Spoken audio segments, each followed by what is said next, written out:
The impresarios, those that were successful, did all they could to help their colonists. How many were successful? Out of all the men who were granted land contracts, only about 3 or 4 really were successful. Why was that? Well, some of them didn't have the money to advertise and get the colony started in the first place. Others couldn't get along with their settlers or the Mexican government. And some saw it just as a get-rich-quick scheme. They soon learned better. Took money and wisdom to be a successful impresario, and more. It must have worked. A lot of the colonists stayed. Boy, I sure am glad I wasn't around then. Sounds like a lot of hard work.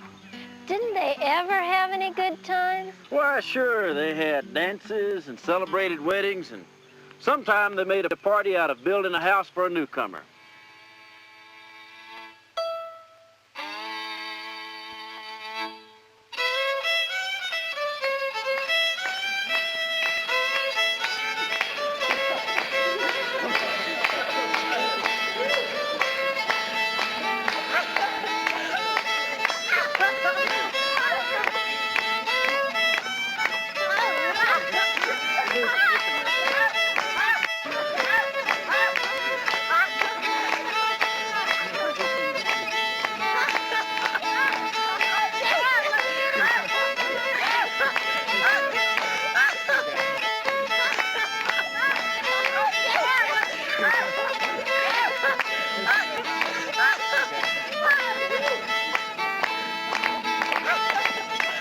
I believe your place went up faster than any cabin we've raised, Caleb.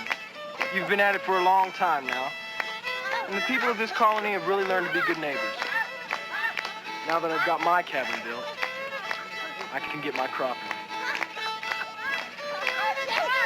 The calico I traded for has made clothing for all our girls. You'll be ready for the wedding of the Williams' daughter. The young ones are really enjoying themselves. Yes, things are going well here now. Yes. Our cotton crop will be the largest since we came. Mr. Bell says it's better than the cotton in Louisiana. But, you know, he's worried about the duty that Mexico is about to levy on our exports. Look, there's Mrs. Robinson. I must ask her about the goods they've just brought in from Louisiana. Hey, Jason. Here you have some word from San Antonio. The government's decided to send General Terran to verify the United States and Mexican boundary. Between Texas and Louisiana, that is. He'll be visiting all our colonies, too. I think there's a little more to it than that. They've been worried about Texas ever since the Fredonian Rebellion. Hayden Edwards is such a hothead. Even Austin couldn't calm him down. And those old settlers around Nacogdoches, they couldn't be expected to pay him for their lands. I didn't blame Mexico for canceling his Empresario contract. He was rash to stir up so much trouble. Now it's reflecting on all our colonies. If our crop is as good as we hope, we should be able to build a larger house. I have hopes for that. Have you heard the talk of a school in our area? Yes, several have mentioned it. But I hear even more talk of this inspection tour that Mexico is undertaking. Government in Mexico City's in such a turmoil. They must feel that things are getting out of control. Things were changing in Texas. By 1830, there were about 20,000 American settlers, and they were prospering. They were a proud, independent population who saw their hard work and suffering to conquer wilderness finally paying off. Independence was their inheritance from the United States.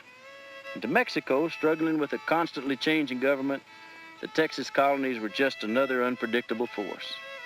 Mistrust and suspicion finally took over.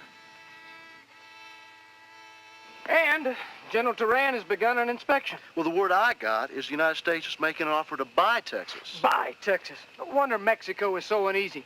I mean, with so many Americans moving into the colonies now. But we've worked so, and we're prospering. Maybe they should give us more independence now.